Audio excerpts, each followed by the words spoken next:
Bonjour à toutes, bonjour à tous. Donc, je suis très contente d'être là avec vous cet après-midi. On va passer une vingtaine de minutes ensemble.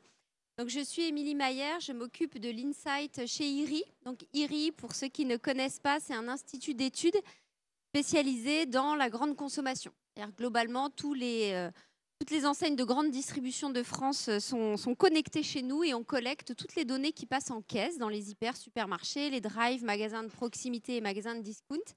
Et ça nous permet d'avoir une vision assez exhaustive de ce qui se passe en termes de consommation, puisqu'à peu près tous les Français vont au moins une fois dans l'année dans un magasin de la grande distribution. Donc, ce qu'on va faire ensemble pendant cette petite vingtaine de minutes, c'est de manière très macro, mais essayer de découper un peu la consommation entre les grands marqueurs avant la crise sanitaire, comment on a consommé pendant la crise sanitaire, et puis depuis le début de l'année 2022 et le retour de l'inflation, qu'est-ce qui a un peu changé quand même dans la façon de consommer des Français. Et puis on verra dans quelle mesure l'innovation a tout son rôle à jouer, y compris dans ce contexte qui est très compliqué aujourd'hui. Alors, on va commencer à se parler de comportement de consommation et on va regarder ce qui se passait 2-3 ans avant le démarrage de la crise sanitaire. Donc là, on est sur la deuxième partie des années 2010. Globalement, la consommation volume alimentaire des Français, elle est plutôt en légère baisse dans l'enceinte de la grande distribution. Alors pourquoi? Parce que globalement, il y a d'autres circuits de distribution qui sont assez attractifs. Donc, il y a des parts d'estomac qui partent en dehors de la grande distribution. Et puis, de manière générale, en France, la consommation volume alimentaire, elle n'est pas sur une dynamique très forte, tout simplement parce qu'on a une population qui augmente assez faiblement, on a une population qui vieillit, une population qui est de plus en plus tertiaire, donc des besoins aussi physiologiques qui sont moins importants. Et puis, on a des préoccupations autour de la santé qui sont de plus en plus fortes, l'obésité, ce qui engage à une forme de consommation un petit peu plus mesurée. Donc, pour toutes ces raisons-là, la consommation n'est pas sur une tendance volume extrêmement forte. Le deuxième marqueur, c'est qu'on achète de plus en plus en ligne, et ça, bien avant la crise sanitaire. Le e-commerce, les drives, c'est le circuit de distribution qui se porte le mieux et qui évolue à un rythme de 5-6% de croissance-valeur chaque année et qui grignote des parts de marché sur des formats plus classiques comme les hyper ou les supermarchés. Troisième marqueur, c'est l'appétence des Français pour les petites marques, pour les petites entreprises. On a, à partir du milieu des années 2010, une forme de défiance qui s'installe entre les Français, les consommateurs français et la grande distribution, successivement à une multiplication on va dire, de scandales sur pas mal de sujets alimentaires. Et ces petites marques, ces marques de PME qu'on trouve de plus en plus dans l'enceinte de la grande distribution, elles donnent le sentiment aux Français d'être un peu hors système et donc ça a la faveur dans leurs achats. Et puis le quatrième marqueur, c'est le mouvement vers une meilleure consommation. Alors, qu'est-ce qu'on met derrière Better Consumption? On met le bio, on met l'équitable, on met les produits sains, les produits locaux. Et en 2019, tous ces produits du mieux consommé qu'on peut objectiver quand on est un institut d'études, ça explique à peu près 3/4 de la croissance de l'année 2019. Donc, c'est vous dire à quel point ces nouveaux axes de consommation dans l'enceinte de la grande distribution, c'est source de croissance. Alors, je vous le disais, avant la crise sanitaire, depuis le début des années 2010, on a une nouvelle préoccupation, parce qu'on interroge. Alors, IRI, c'est un institut d'études qui collecte les sorties caisses, mais on interroge aussi pour avoir un ressenti des shoppers, les gens dans les magasins. Et on a vu pousser depuis le début des années 2010 une vraie obsession pour la qualité. C'est-à-dire qu'avant, quand on interrogeait les gens et qu'on leur demandait ce qui était important quand ils faisaient leurs courses, c'était globalement trouver des produits à bon prix, des promotions. Il n'était pas tellement sujet de qualité. Mais depuis le début des années 2010, on a vu cette préoccupation pour la qualité monter. Ici, vous avez le pourcentage de shoppers qui vous disent être plus vigilant à la qualité des produits qu'ils achètent dans la grande distribution par rapport à l'année précédente. Vous voyez qu'en 2017, c'était à peu près un tiers des shoppers qui disaient ça.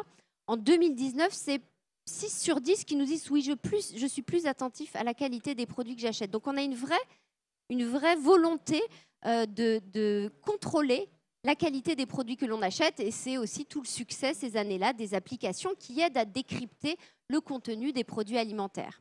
Et puis pour étayer ce propos, un autre chiffre, la part de shoppers qui nous disent éviter d'acheter certains produits parce qu'ils ont un doute sur les informations qui sont véhiculées sur les packaging. Vous voyez que c'était un shopper sur 4 en 2017, c'est 1 sur 2 en 2019. Donc voilà, avant la crise sanitaire, on est plutôt sur un marché qui ne se développe pas beaucoup en volume, mais avec une vraie quête de qualité. C'est là qu'on commence à parler du moins, mais mieux.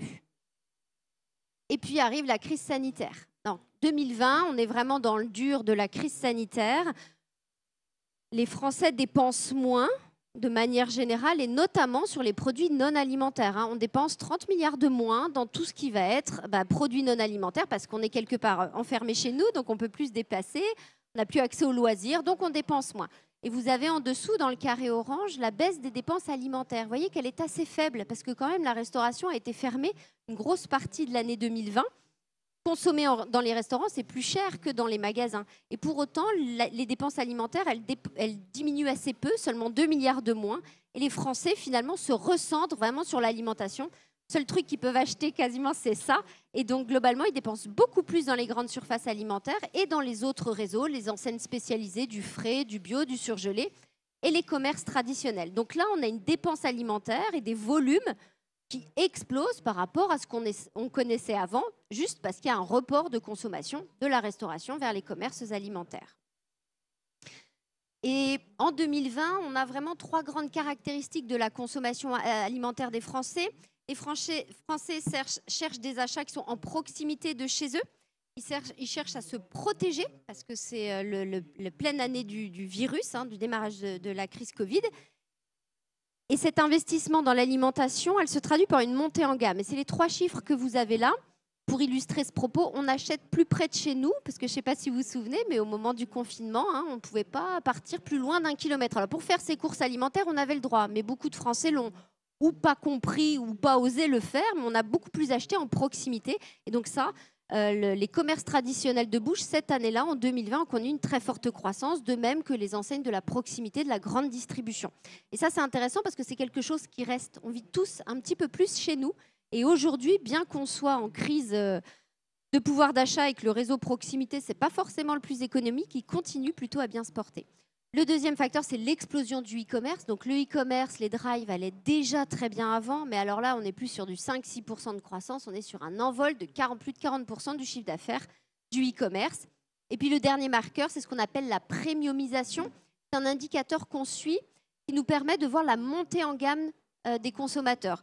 C'est globalement, l'année dernière, j'ai acheté 1 litre de lait demi-écrémé de grande marque. Cette année, j'achète 1 litre de lait, toujours, demi-écrémé de grande marque, mais bio.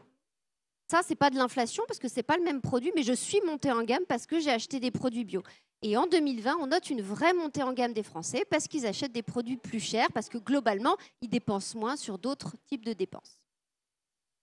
Et puis en 2020, bien entendu, on est obligé de se parler du fait maison. Ici, vous avez l'évolution de vente de tout le fait maison. Donc, on va se parler du sucre, de la farine, de l'huile, vraiment des produits de base. Et vous avez la séquence de l'année 2020 entre les pré-confinements, confinements, post-confinement, deuxième confinement. Et vous voyez qu'on est sur globalement des ventes qui ont explosé tout au long de l'année 2020. 12% de croissance valeur pour tous ces produits du fait maison dans l'enceinte de la grande distribution. 2021, on est toujours quand même dans une période de crise sanitaire. La restauration, elle est fermée jusqu'au 19 mai de l'année 2021. Mais alors là, la consommation, elle est vraiment différente. On sent que les Français, ils ont joué le jeu en 2020. Ils ont cuisiné, ils sont restés chez eux, ils ont accepté la contrainte. Mais alors en 2021, ils ont quand même besoin de lâcher un peu. Alors il y a plusieurs choses pour illustrer ça, mais j'ai choisi de vous montrer les courbes des produits bruts, donc des produits du fait maison en bleu, et des produits tout prêts en orange. Et vous avez ce ciseau qui s'opère entre 2020 et 2021. Les produits du fait maison chutent assez nettement en 2021 et c'est encore un peu le cas en 2022. Et à l'inverse, les plats cuisinés, les produits tout prêts connaissent une croissance très forte, à la fois parce qu'on renoue à la mi-2021 avec une vie un peu différente, mais parce qu'aussi il y a un petit peu un ras-le-bol d'avoir été sous contrainte pendant tous ces mois. Ce qui illustre aussi un peu en 2021 ce relâchement un peu du conformisme à la française alimentaire, c'est l'explosion du food delivery. Donc les plateformes de livraison, majoritairement des plats de restaurant, mais un peu des courses pour certains. Vous pouvez faire vos courses Carrefour et vous faire livrer par Uber Eats.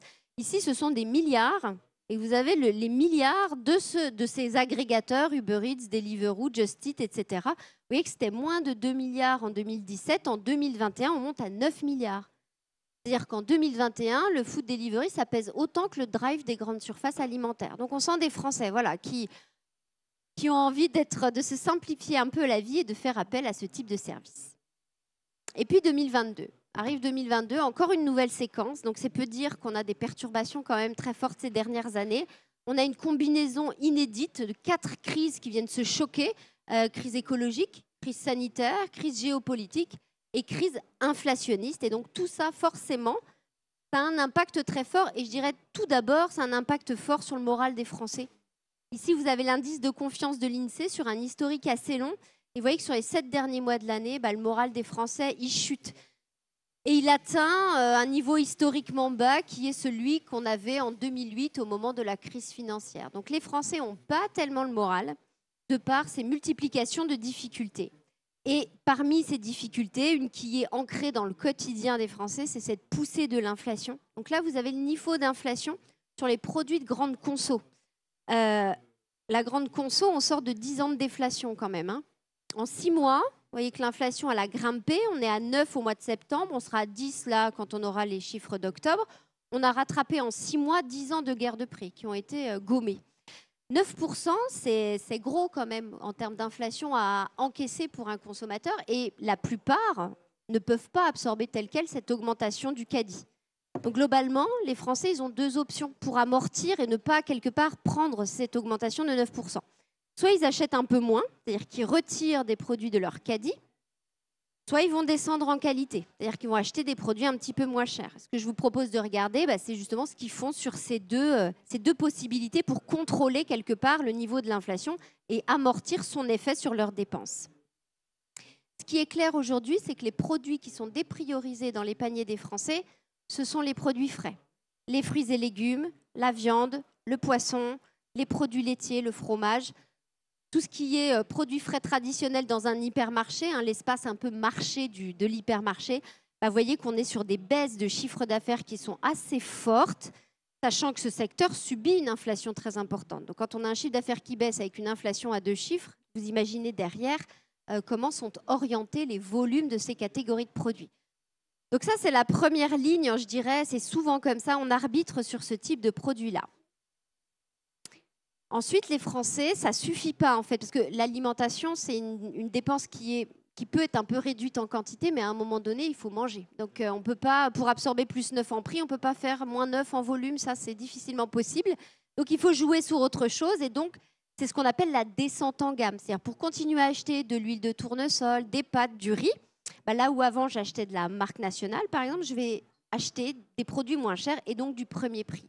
Et là, vous avez la tendance volume sur les 8 premiers mois de l'année 2022, des différentes propositions en termes de marques sur le marché des produits de grande consommation. Donc vous avez les grands groupes, les groupes de taille intermédiaire, les petites entreprises, les PME, et puis ensuite on passe dans la gamme de marques de distributeurs. On a les marques de distributeurs cœur de marché en gris, les marques de distributeurs premium, donc là ça va être les MDD, bio, terroir.